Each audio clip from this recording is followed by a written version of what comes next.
All right. Congratulations on another victory. Thank you for joining us here this evening. We know it's late, so we appreciate you giving us a couple minutes. We will go ahead and take questions for Denny. If you have one, once again, friendly reminder, you may raise your hand within the Zoom platform or use the chat option as well. And we are going to start with Lee Spencer with our first question. Lee, go ahead.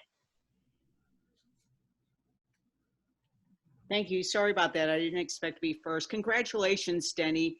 I know you just won, but have you had time for it to set in that this is your 40th career win and where that puts you? I mean, 19th all-time wins. The other 3 active drivers in the sport with 40 wins, they're champions and likely to be first-round Hall of Famers. Yeah, I mean, it's a good number. It's a number that I've been looking at for quite a few years, and at one point I didn't know if I'd get there. But I've adjusted my goals since then, and there's a bigger number I'd like to get to. But we've been on a roll these last 2 years, and myself and Chris has got a good thing going, and it just works. I mean, we have those crazy races like we had last week, but then we come back and do something like this. So I don't know. It's just cars are driving good. I still don't think that we're at the top of our game with our team yet. I think we're still got some room to get better. So I'm pretty happy that we're able to reel off some wins right now, given the circumstances. What was the catalyst for you reevaluating your numbers, and what is that next number? Yeah, I mean, I don't know. I think it depends on how long I go. But, for me, there's no end in sight. I think as long as I keep running like this and have success, it's just, I don't know. You keep moving it. You keep just moving the bar just a little bit higher. So, I don't take for granted that the people that are in front of me are great, all-time great drivers. I never thought I'd be in this position whatsoever, and I've just been really, really blessed to be with the same sponsor, the same car, and the same team for all of my career. Thanks, Denny. Thank you. Okay, we'll take our next question from Bob Pockers. Bob, go ahead. Yeah, Denny, I'm curious what you think about not having practice at Talladega. You won Daytona. Now they've changed the package. I mean, are you confident just that everything you could do at Daytona and Talladega normally will work? And do you wish you had practice? Well, I think it'll be harder to pass the leader just a little bit because with the leader having those ducks, it really gives them a lot of drag. So I think that it'll the runs won't be quite as big as what we had in the past, but still we've run a different package at super speedways almost every other year. So we'll adapt all pretty quickly. So for me, there's really not any concern. Will it change the way you race early because you don't have practice? Yeah, I mean, when I say early, first couple laps, I'll know in the first couple laps how big the runs are, what kind of gap I need to have to the person behind me to give me the run forward. So I'll know pretty quick what to do with the package. And I think we have probably a good idea of it anyway. These ducks are actually a pretty new thing. Obviously the horsepower being down, so that might counter the ducks a little bit with the run. So I don't know. These drivers are so good. They're going to figure it out pretty quick, and I wouldn't expect anything out of the ordinary. Thank you. Thank you. Okay, we'll take our next question from Jordan Bianchi. Jordan, go ahead. Denny, at this point in your career, with the wins and everything you've accomplished, do you feel like it's championship or bust, and a successful season doesn't happen unless you win the championship? No, I don't believe that at all. I think a championship nowadays is won in one race. It's not a big picture of your whole season.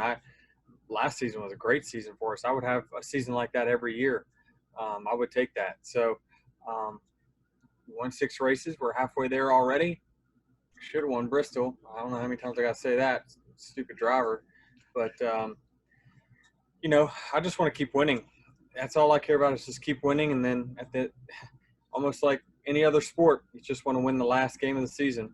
And we'll keep keep going until we win the last one. A little bit of a follow-up. When do you guys start thinking playoffs and planning for the playoffs? I mean, all the time. I mean, I thought about the bonus points today. 7 more bonus points by winning both stages in the race. And that goes a long way. So I'm excited about, hopefully moving up in the points. We've had such up and down results. We've been really, really fast, but just up and down results here and there. So I'm pretty excited that, we got the most bonus points right now, and I just want to keep building on that. Thank you. Mm-hmm. Okay, we'll take our next question from Mark Garrow. Mark, go ahead.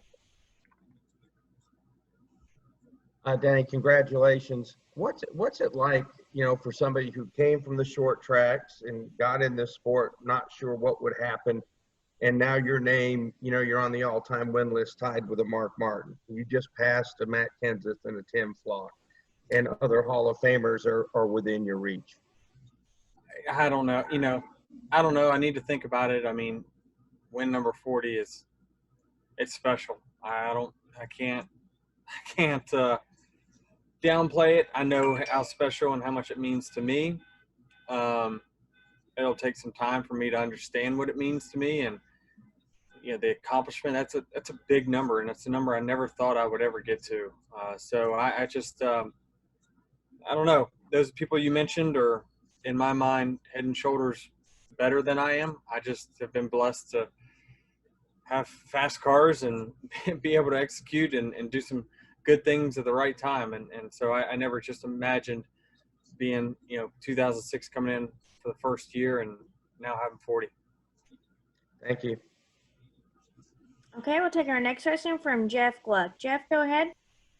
Kenny, it seemed like, from what we could tell, that Joey kind of tried to hold Chase up there when you guys were battling, and Chase afterwards twice would just say, "I need to get through lap traffic better." Do you have any perspective on was that? Do you think that was a result of their bad blood from Bristol, or was that just a normal racing move? What were we seeing there? I mean, I'm sure that Joey probably ran him pretty hard there. I think most people would, if given the Bristol situation, you almost as a driver kind of got to expect it. But I mean, I don't think it cost Chase the win. We had already ran him down. We were in the middle of battling, but I don't think it cost him the race.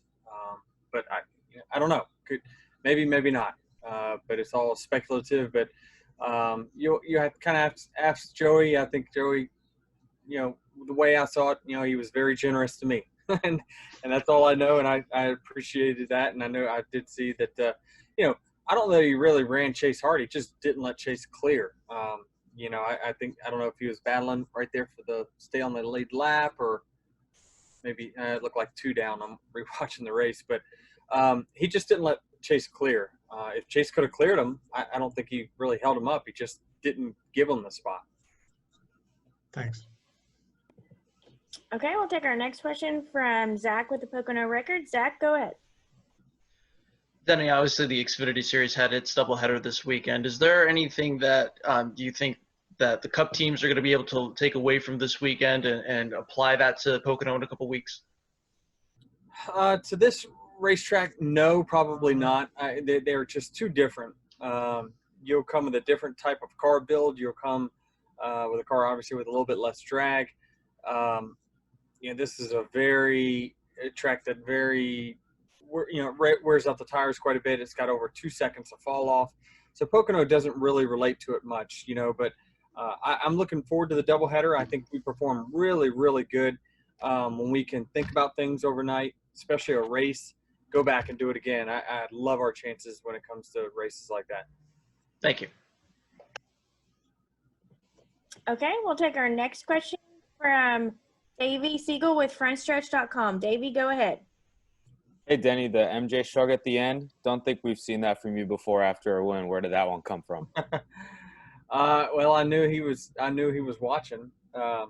He just, I looked and he was one of the first guys to text me. So why not? After a performance like that, after a shitty one we had last week, you might as well live it up a little bit.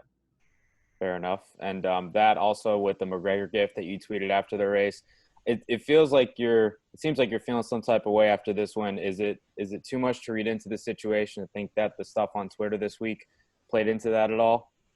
Well, I mean, I'm motivated. I'm motivated more than ever. And like I just said to my crew chief, no matter what's said on social media, he's always going to get the best out of me. And sometimes, like MJ says, you find a way to motivate yourself. And certainly there was a little extra motivation. Okay, we'll take our next question from Steven with 24/7 Sports. Go ahead. Denny, we've gotten so used to this being the championship race, and for a lot of years it would seem like a lot of other drivers would kind of yield and concede to whoever was racing for the championship and kind of lay down almost. Do you think that drivers were, because this race was mid-season instead of end of season, do you think drivers were less inhibited? And do you think that contributed to you, Chase, Ryan, and Tyler all battling for the win at the end there? No, I just think that we all had the best cars. Mix in maybe Blaney there as well.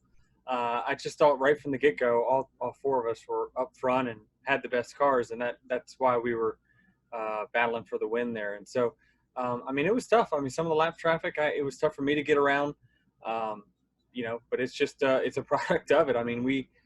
We did all we could to, I tried all I could that last run once I passed Chase to leg it out and get a gap, and I couldn't shake him.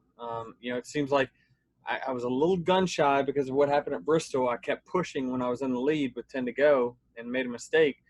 So I didn't want to run up next to the wall once I got the lead, but that's, Chase was making up so much ground on me by doing it, by putting his car at risk when I didn't want to do that quite yet. So I kind of ran as hard as I needed to there at the end, and it was just enough. But I thought the lap traffic raced relatively normal. Sounds good. Thank you. Thank you. Okay, we have time for 2 more questions. Next question from Ashley with Popular Speed. Ashley, go ahead. When you're dealing with lap traffic, what is the etiquette that you expect from them, kind of building upon that whole situation that we all had coming down there with the 30 to go? I'm sorry, you're going to have to repeat it. I'm sorry, I didn't hear it. Okay. Just your thoughts on what do you expect etiquette-wise from lap traffic? Well, it just kind of depends on what their situation is and when it is in the race. I think when you're getting down to the end, if you're multiple laps down, sure, you're probably going to get the spot up a little bit easier. Some of these guys, are battling to stay on the lead lap. Say it's 20 to go and they're in a pack with 2 or 3 guys that they're racing to try to stay on the lead lap.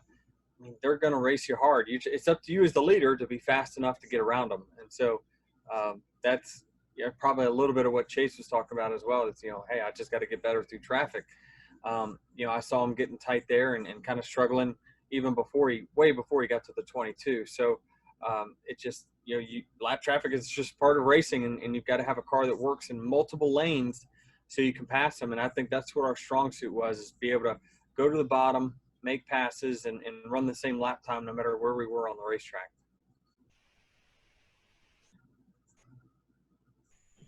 Okay, we'll take our next question from Dustin Albino. Dustin, go ahead. Yeah, Denny, congrats on the win. That's 9 wins and 48 starts with Chris as your crew chief. What is it about you two that just click?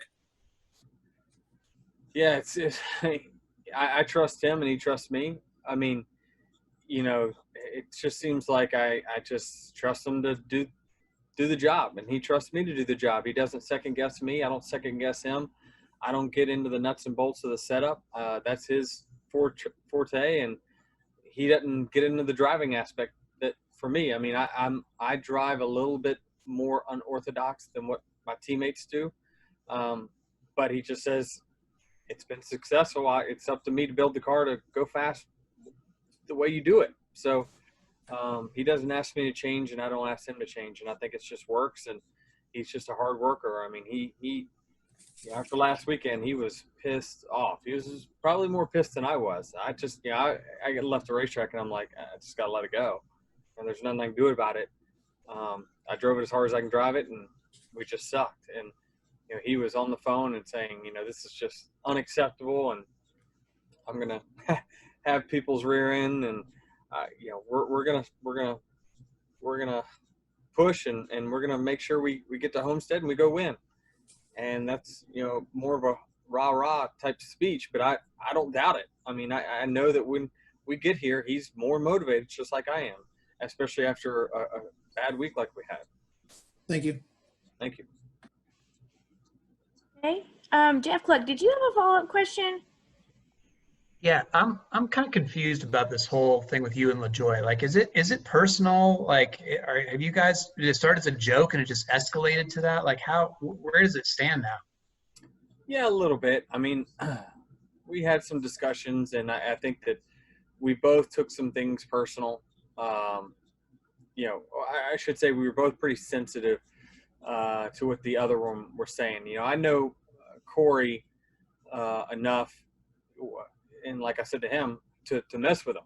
Like I only mess with the people I like. Like I don't mess with the people I don't like.